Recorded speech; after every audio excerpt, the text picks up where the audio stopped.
خود حضرت علی المرتضیٰ رضی اللہ تعالیٰ عنہ فرماتے ہیں کہ جناب نبی اکرم صلی اللہ علیہ وسلم جسم کے فوقانی حصے میں یعنی صدر سے لے کر سر تک حسن سے زیادہ مشابہ تھے، سینے سے سر تک، اور حسین رضی اللہ تعالیٰ عنہ جسم کے تحتانی حصہ یعنی صدر سے لے کر قدموں تک زیادہ مشابہ تھے۔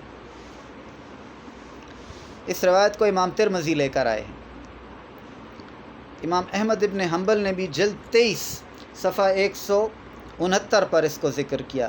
سیر اعلام النبلاء امام ذہبی جلد نمبر 3 صفحہ 167 پر لے کر آئے ہیں۔ اب نبی اکرم صلی اللہ علیہ وسلم کے ساتھ مشابہت اس پورے زمانے میں صرف ان دو حضرات کا خاصہ ہے، اور کسی کو اس زمانے میں نبی علیہ السلام کی وہ مشابہت حاصل نہیں۔